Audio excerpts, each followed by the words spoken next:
हम लोग को डिस्कस करना होगा वो है covariant form of Dirac equation. इसके अलावा हम लोग इंट्रोड्यूस होंगे गामा मैट्रिसेस से भी। कोवेरिएंट फॉर्म जो डिराक इक्वेशन का है उसको पढ़ने से पहले कुछ और भी इंट्रोडक्टरी हमें जानना होगा कि कोवेरिएंट का मतलब क्या होता है। उसके पहले चूंकि हम लोग रिलेटिविस्टिक मैकेनिक्स पढ़ रहे हैं, क्वांटम मैकेनिक्स पढ़ रहे हैं, यहाँ भी हमें लॉरेंज ट्रांसफॉर्मेशन जो कि पहले से आप यूजी लेवल से जानते आए हैं दूसरे नोटेशन में देखनी होंगी। हमने यहाँ हेडिंग डाल रखा है तो कुछ चीज़ें आप सुन लीजिए। लॉरेंज ट्रांसफॉर्मेशन प्रॉपर और इम्प्रॉपर दोनों होते हैं। तो firstly we should know proper and improper Lorentz transformations. इसके बाद हमें covariant form of Dirac equation जानना होगा। Lorentz transformations between the two sets of coordinates. Lorentz transformation क्या होता है उसको बताने के लिए हम सामने रख रहे हैं मैटर या उसकी डेफिनेशन के रूप में। Lorentz transformations between the two sets of coordinates is the rule. What is Lorentz transformation? Is the rule which relates the coordinates and the time with which observer O describes an event to the coordinates। आपको मैं याद दिला दूं, आप दो frame of reference लेते थे, S और दूसरा S डैश। S में आप x y z t space time coordinates लेते थे। S डैश को आप में जो कोऑर्डिनेट्स लेते थे x dash y dash z dash and t dash. तो जो ऑब्जर्वेशन है O और O डैश की, उनको आपस में रिलेट करते थे और हम x डैश को x और v के टर्म्स में निकालते थे। जैसे कि एग्जाम्पल, अगर हम x एक्सिस के अलोंग मूव करा रहे हैं तो x dash equal to x minus v t upon under root 1 minus v square upon c square etcetera. तो एक बार फिर ध्यान से सुनिए। Lorentz transformations between the two sets of coordinates is the rule which relates the coordinates and the time with which observer O describes an event to the coordinates and time used by observer O dash to describe the same event। माने जो O और O dash के space time coordinates को जोड़ता है वो rule कहलाता है Lorentz transformations. One can introduce space time vector x mu. सबसे पहले हमको स्पेस टाइम वेक्टर x नीचे सफिक्स में म्यू है और इसके जो 4 कंपोनेंट्स हैं वो कंपोनेंट्स हैं, आपने टेंसर वगैरह पढ़ा ही हुआ है, वहाँ पे इस तरीके के नोटेशंस लिए जाते हैं। हम x, y, z और t लेते थे। हमने एक जनरल हमने लिख दिया x म्यू, म्यू की वैल्यू 1 2 3 4 ले सकते हैं। तो x1 हमने x की जगह लिखा, x2 लिखा y की जगह पे, x3 लिखा z की जगह पे, लेकिन x4 डायरेक्ट t ना होके ICT है। C माने speed of light and t। तो जब अगर हम ये space time vector x mu लेंगे तो ऐसी स्थिति में जो लॉरेंज ट्रांसफॉर्मेशन की इक्वेशन हमने पहले पढ़ी थी वही इक्वेशन जनरल एक में सारा एक्सप्रेस कर दिया गया है। हमने लिखा है the most general Lorentz transformations may be written as x dash mu equal to a mu nu x mu, जहां पे a कोफिशिएंट है, इसके बारे में हमने लिखा where the coefficient a mu nu depend only upon the relative velocities. आप उसमें v लेते थे कि x dash is moving with velocity v, तो ये relative velocity and spatial orientation, अगर ओरिएंटेशन है तो उस स्पाशियल ओरिएंटेशन पर भी डिपेंड करेगा of the two reference frames O and O dash. The transformation coefficient satisfy the relations. यहाँ पे ट्रांसफॉर्मेशन कोफिशिएंट हमने लिख तो दिया है इक्वेशन 1 के रूप में, तो इनकी जो रिलेटेड दो जो है रिलेशन है उनको हमें जानना होगा, तभी हम उसको सही यूज कर पाएंगे।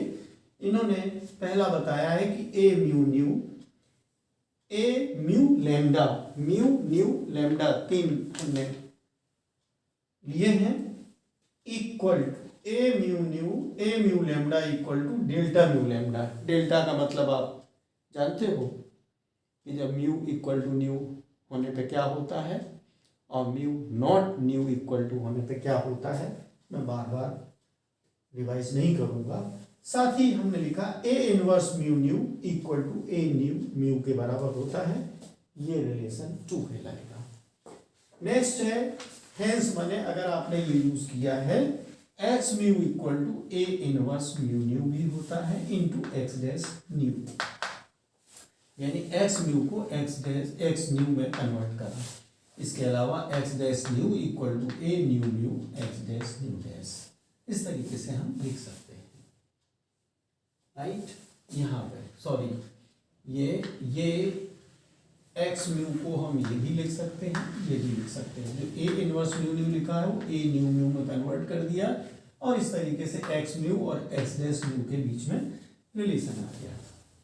These equations 1 to 3, ये 1 से लेके 3 तक अगर हम जोड़ लें, serve as defining relations for both proper and improper Lorentz transformations with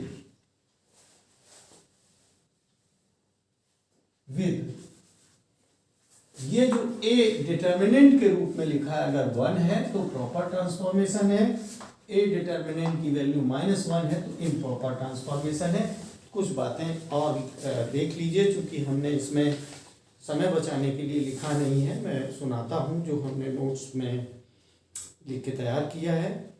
एवब equations 1 to 3 serve as defining relations for both proper and improper Lorentz transformation. Number 1 में जो 1 हमने लिखी है उसके पहले the determinant of the transformation matrix satisfy the relation this. फिर उसके बाद सेकंड में the improper transformation are the discrete transformation of space inversion and time reversal, their transformation matrix satisfy the relation. ये जो हमने लिख रखा है इक्वेशन 5 के रूप में, ये है, ये फॉर्म, ठीक है। Such transformations can be built up by an infinitesimal succession of infinitesimal transformations। इस तरीके के ट्रांसफॉर्मेशन हम बना सकते हैं, ये हमने इंट्रोड्यूस कर लिया है। अब हमने जो मोस्ट जनरल लॉरेंस ट्रांसफॉर्मेशन था रिलेटिविस्टिक क्वांटम मैकेनिक्स के हिसाब से, वो हमने आपके सामने इंट्रोड्यूस किया। अब हम कोवेरिएंट का मतलब बताएं। आप इनवेरिएंट शब्द सुनते रहे हैं अब तक बीएससी लेवल पे, ये इनवेरिएंट ही कोवेरिएंट होता है। उसको शब्दों में आप सेंटेंस में सुन लें, an equation describing some physical system is called covariant और रिलेटिविस्टिक इनवेरिएंट, माने सेम मीनिंग है। If the form of equation does not change under the Lorentz transformation, अगर लॉरेंस ट्रांसफॉर्मेशन के अंतर्गत फॉर्म ऑफ इक्वेशन चेंज नहीं होता है तो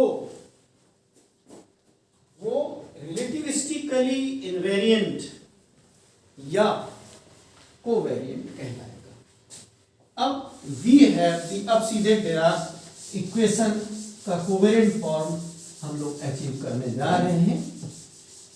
बहुत ही कम स्टेप्स में आप इसको समझ सकते हैं।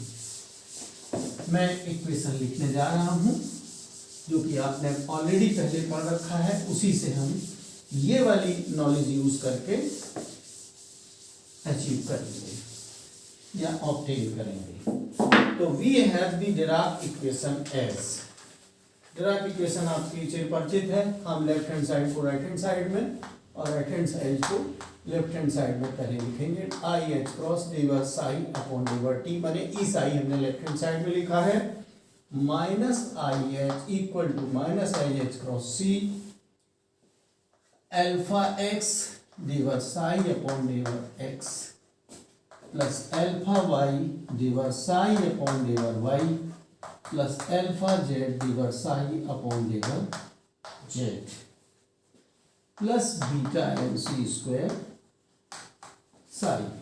इसको हम इक्वेशन नंबर 6 कह सकते हैं। इसको हम इस तरीके से भी लिख सकते हैं, आई एच क्रॉस डिवर साई अपॉन डिवर T equal to minus I H cross C. Notation हम चेंज करने वाले हैं। एक्स वाई जेड को हमने x1 x2 x3 कहा था, हम लिखने जा रहे हैं अल्फा 1 डिवर साई अपॉन डिवर x की जगह फिर x1 हो जाएगा। यहाँ अल्फा 2 साई अपॉन डिवर x2 हो जाएगा। अल्फा 3 डिवर साई अपॉन डिवर जेड की जगह x3 हो जाएगा plus beta M C square psi. अब हम पूरी इक्वेशंस को आई एच क्रॉस सी से डिवाइड करेंगे और dividing equation 7 by I H cross C we get. Simple सी मैथमेटिक्स है, देखते जाइए। यहाँ बचेगा आई डिवर साई अपॉन डिवर आई सी टी, पूरा का पूरा हमने नीचे उतारा है, प्लस इक्वल टू माइनस आ जाएगा यहाँ पे ब्रैकेट के अंदर अल्फा 1 डिवर साई अपॉन डिवर x1 प्लस अल्फा 2 डिवर साई अपॉन डिवर x2 प्लस डिवर अल्फा 3 डिवर साई अपॉन डिवर x3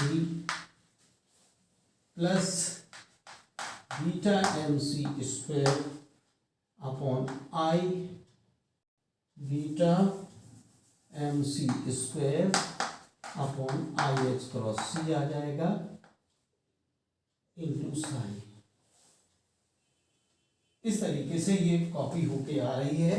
हमने आई एच क्रॉस सी से डिवाइड किया था, यहाँ आ गया, यहाँ पे आई एच क्रॉस सी चला गया, चलने के बाद यहाँ आ गया।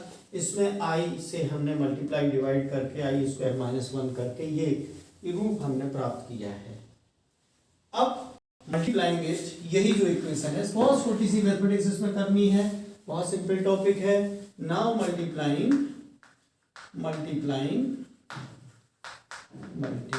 बाई बीटा, बोथ साइड से ही मल्टीप्लाई होगा, मैं लिख नहीं रहा हूं, वी है।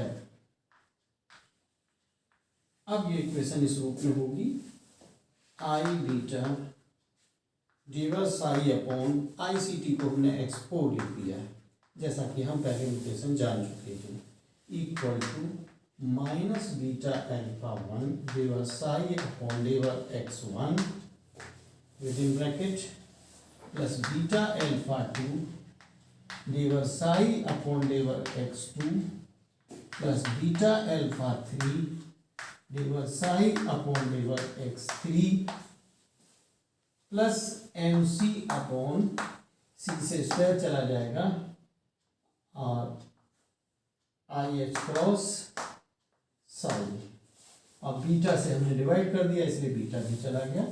इस तरीके से 8 के रूप में जो एक्सप्रेशन है वो कॉपी होके आ रहा है।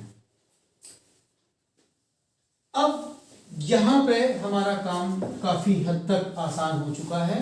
अब हम लोग गामा मैट्रिसेस इंट्रोड्यूस करने जा रहे हैं।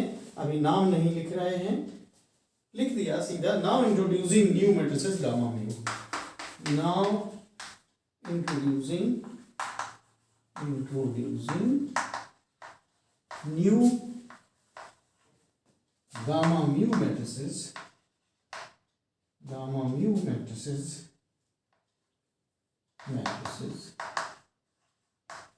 as follows।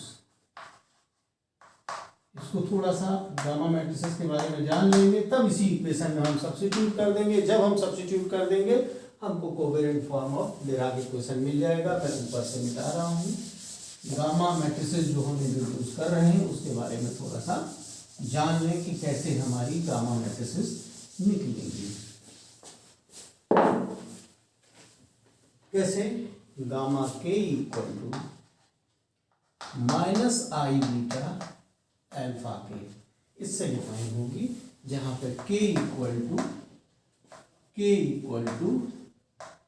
1 2 3 तक ही है, 4 नहीं है। गामा 4 को इन्होंने अलग रखा है, ये डिराक नहीं निकाला है, वो बीटा के इक्विवेलेंट है। इस तरीके से ये इक्वेशन नंबर हम 9 कंसीडर कर सकते हैं। Thus we can write the Dirac equation। जो डिराक इक्वेशन हमने लिख रखी है, इस डिराक इक्वेशन को हम मॉडिफाई करेंगे। ये नई इंट्रोडक्शन से, ये हमने जो बीटा अल्फा 1 वगैरह जो लिया है हमने, जहाँ पे अल्फा 1 भी के इक्वल टू 1 रख के आ जाएगा, 2 रखने पे अल्फा 2 आएगा, 3 रखने पे अल्फा 3 आएगा। Now thus we can write the Dirac equation 8 in the form gamma 1 divided psi upon divided x1 plus gamma 2 divided psi upon divided x2 plus gamma 3 divided psi upon divided x3 plus mc gamma 4 भी लिख लेते हैं। इसमें हमने इसको भी शामिल कर लिया। ये माइनस वाले सारे के सारे हम लेफ्ट हैंड साइड में ले आए थे, और x4 को भी हमने उसी रूप में ढाल लिया था।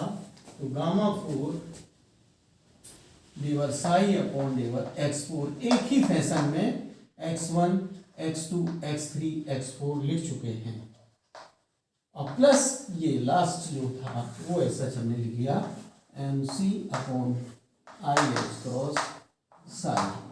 ये इक्वेशन हमारी हो गई। नहीं इक्वेशन नंबर डालते हैं, क्योंकि हमें अब इकट्ठा एक ही टर्म से इसको लिखना है, तो हम कैसे लिखेंगे? और गामा म्यू मैं यहाँ मिटा दे रहा हूँ, लिखने में आसानी जगह मिल जाएगी हम लोग को। हमने इसी को 4 बार लिखने के बजाय gamma mu divide psi upon divide x mu लिखा, और plus mc upon x cross लिखा इंटू साई इक्वल टू 0। ये इक्वेशन नंबर हमने 10। आप समझ रहे होंगे। इसी को इन नेचुरल यूनिट्स और कम करके शॉर्ट में लिखा। नेचुरल यूनिट्स में ये c जो है हट जाएगा इसमें, और एच क्रॉस सी अपॉन एच क्रॉस को 1 हटा के, तो ये हो जाएगा गामा म्यू, मिटाना पड़ेगा, जगह बनानी पड़ेगी।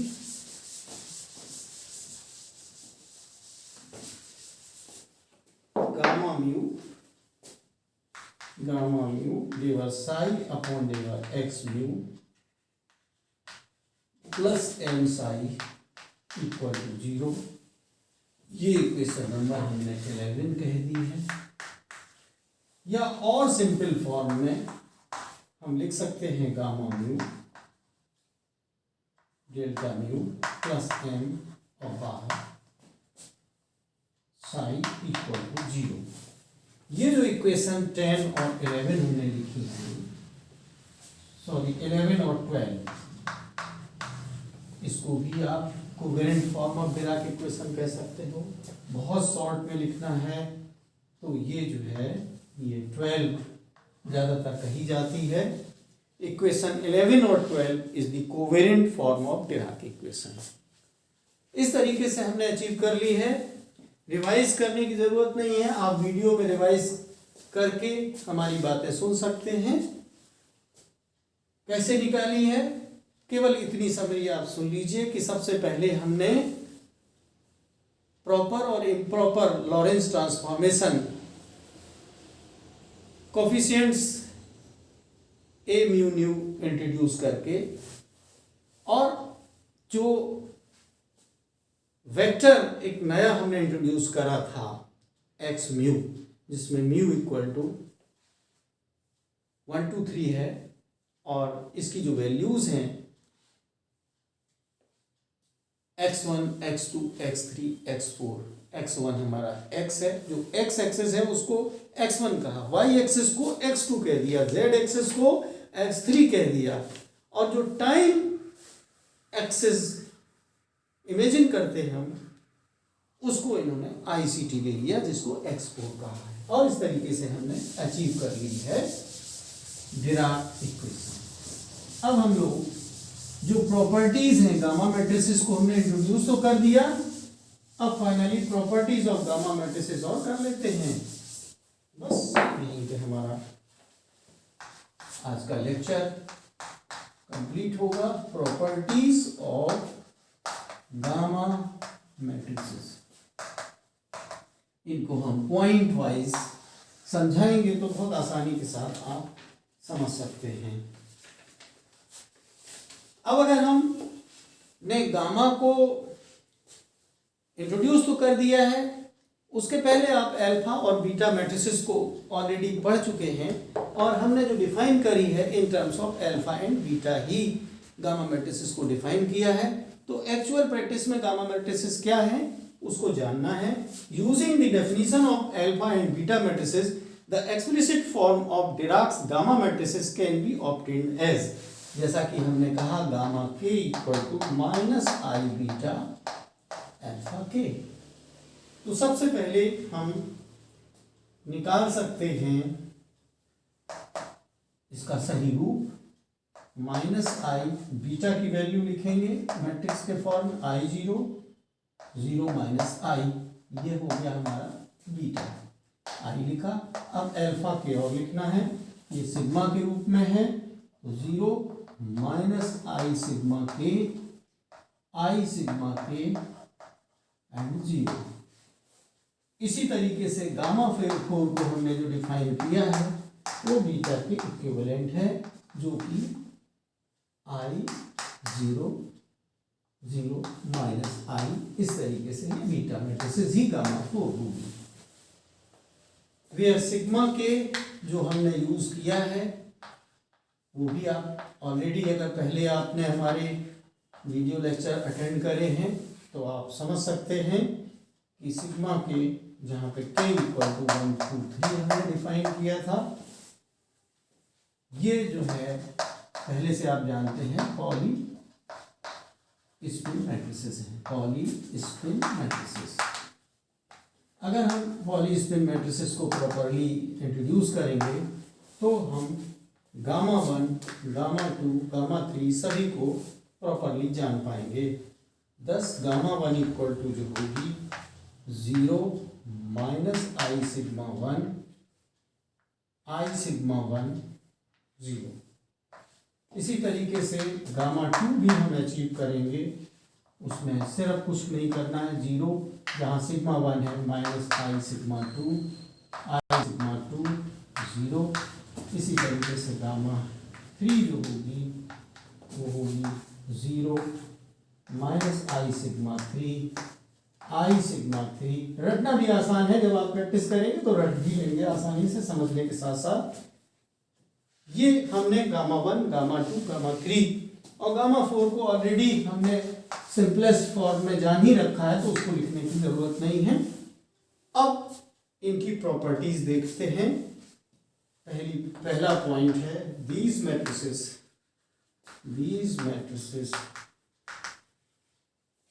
satisfy the following। ये बस याद रखने की चीज है, ये आपके सिलेबस में है, बड़ी इंपॉर्टेंट है, आती भी है। कम्यूटेशन रूल्स,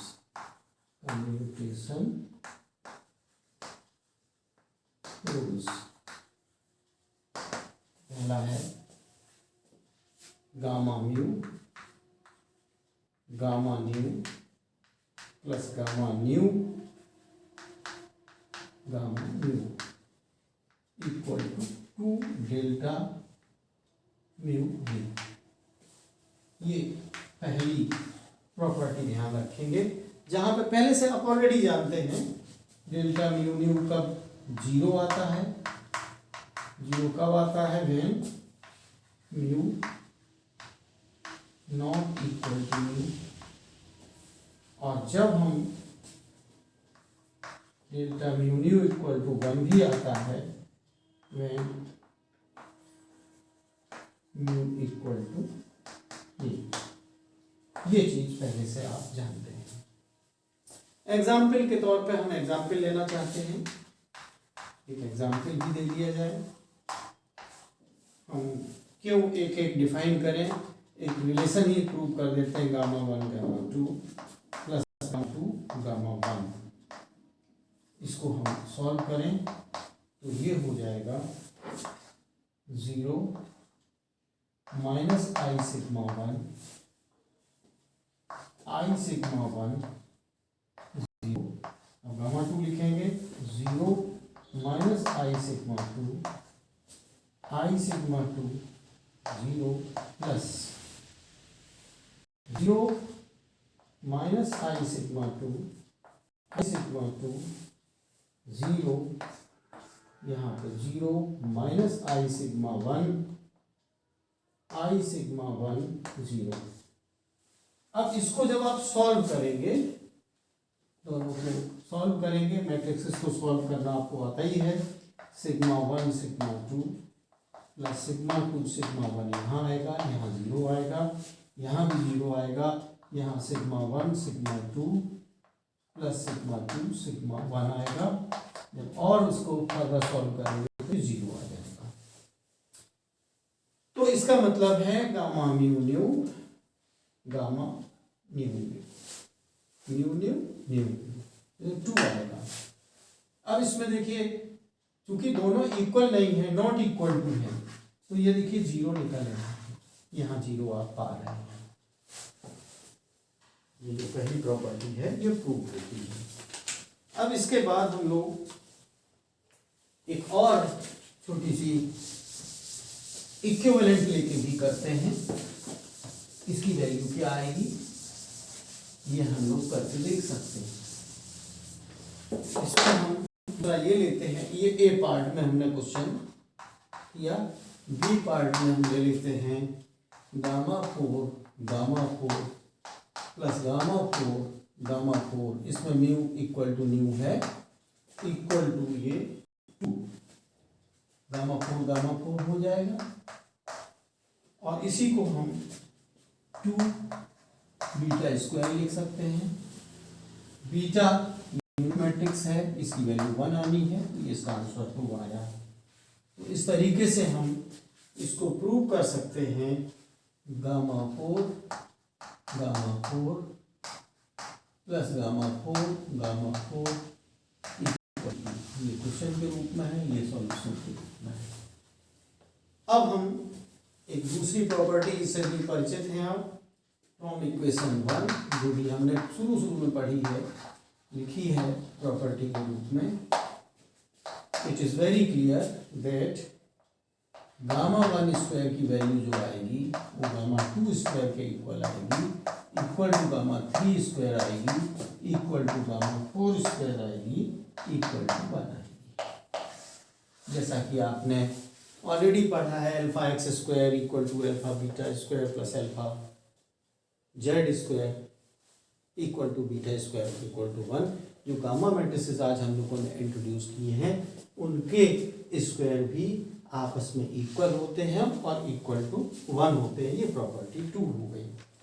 इसके अलावा ये हमने पहली प्रॉपर्टी बताई, दूसरी बताई, अब हम थर्ड लेके चलते हैं, इसको समराइज करेंगे। थर्ड में लेते हैं, थर्ड में है moreover from the definition, moreover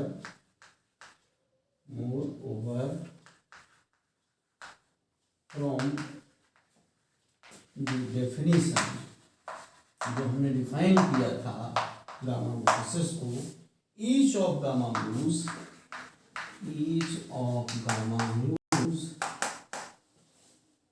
is seen to be Hermitian. कि हम हर्मिशियन लेके चलते ही हैं, तो ये भी हर्मिशियन होना चाहिए। एंड ट्रेस इनका भी 0 होने का मतलब है ट्रेसलेस। बताने का मतलब है हमारा गामा म्यू डैगर हर्मिशियन के लिए हम यही करते हैं, इक्वल टू गामा म्यू होगा and trace of gamma mu, trace of gamma mu या TR सफिशिएंट है, trace gamma mu equal to 0। ये हम पांचवी बात याद रखें। इसके बाद तीन प्रॉपर्टी और बची हैं, हम चौथी लेते हैं। The product of all the four gamma matrices, the product of all the four gamma matrices, four gamma matrices is often used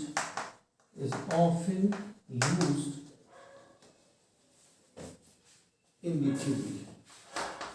क्योंकि ये थ्योरी में यूज होता है इसलिए इस प्रॉपर्टी को सामने रखा गया है।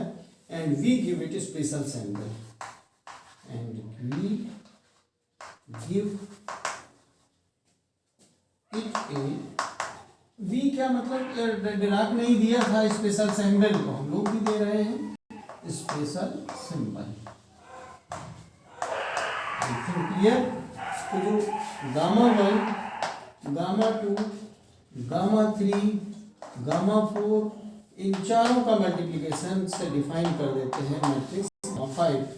गामा 1, गामा 2, गामा 3, गामा 4 को बीटा के बराबर किया था हमने, यानी डिराक ने इंट्रोड्यूस करी गामा 5 जो कि गामा 1, गामा 2, गामा 3, गामा 4 के इक्विवेलेंट है। ये हम 6 के रूप में कहते हैं। और साथ ही साथ ये भी कहते हैं कि जब हमने गामा मैट्रिसेस को हर्मिशियन कहा है तो gamma 5 is also Hermitian. Gamma 5 is also objective में ये बातें बहुत काम आनी है, इज ऑल्सो हर्मिशियन। इसका मतलब क्या है, मैं ऊपर से मिटाता हूं, समराइज करने की कोशिश करता हूं। तो हर्मिशियन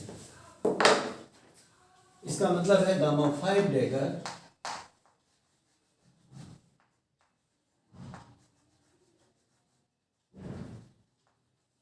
इक्वल टू होगा गामा 1, गामा 2, गामा 5 अपने आप में क्या है, product of all four gamma matrices, gamma 1, gamma 2, gamma 3, gamma 4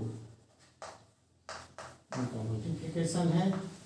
इसका डेगर हुआ, इसका मतलब यही तो हुआ, इक्वल टू, जब इसका हम ब्रैकेट हटाएंगे तो गामा 4, गामा 3, गामा 2, गामा 1 और इन पे डेगर लगाएंगे इस तरीके से।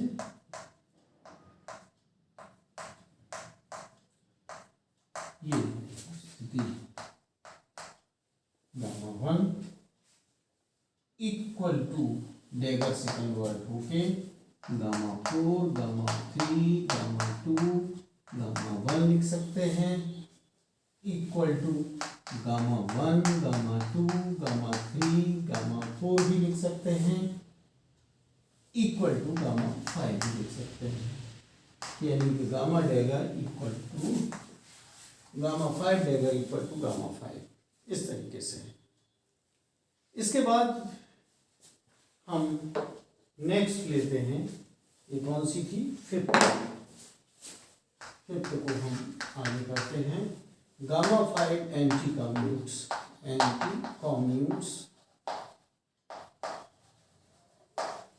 with all gamma mu's,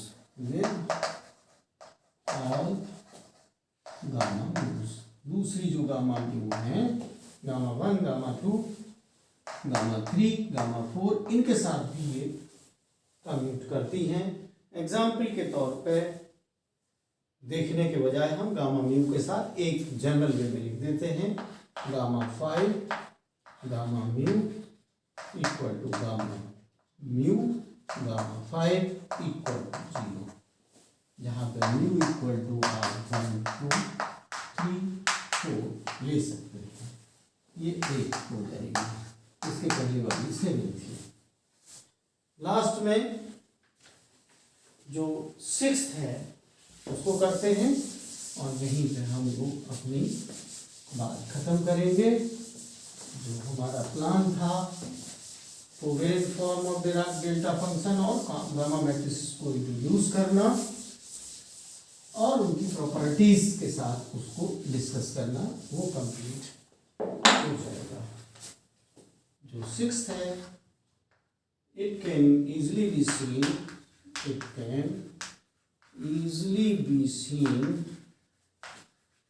ये देखा जा सकता है, आप करके खुद देख सकते हैं, that gamma 5 square equal to भी 1 आएगा। In the particular representation, in the particular representation जो गामा 5 है, जिसको हमने अभी अभी इंट्रोड्यूस किया है, representation of Dirac matrices, हम गामा 5 को भी लिख देते हैं। We have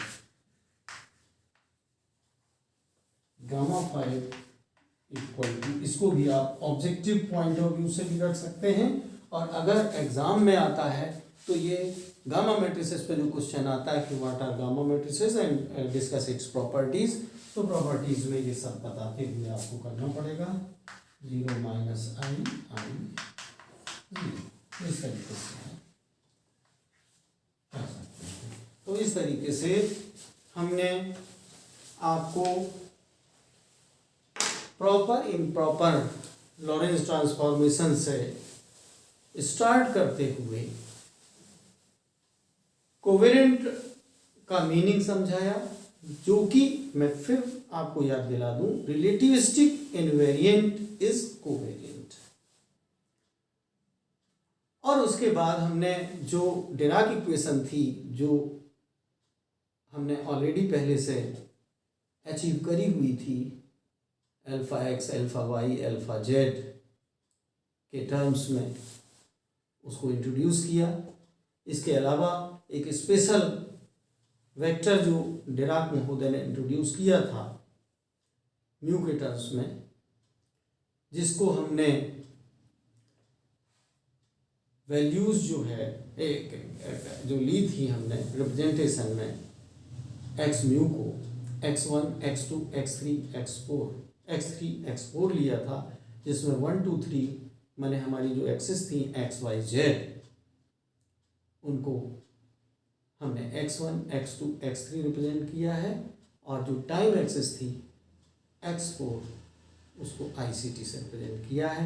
उस रिप्रेजेंटेशन में हमने डिराक इक्वेशन को आगे बढ़ाया, कुछ मैनिपुलेशंस किए, और मैनिपुलेशंस करते हुए उसी डिराक इक्वेशन को गामा मैट्रिसेस के रूप में हमने एक्सप्रेस किया, जहाँ पे गामा मैट्रिसेस को अलग से हम लोगों ने डिफाइन किया। गामा मैट्रिसेस भी gamma 1, gamma 2, gamma 3, gamma 4, gamma 5 तक जाती हैं। Gamma 1 square equal to gamma 2 square equal to gamma 3 square equal to gamma 4 square equal to gamma 5 square equal to 1 तक जाता है। उनकी प्रॉपर्टीज देखी, और यहीं पे हम अपनी बात खत्म करते हैं। You prepare these topics, you can prepare these topics very easily, और मैं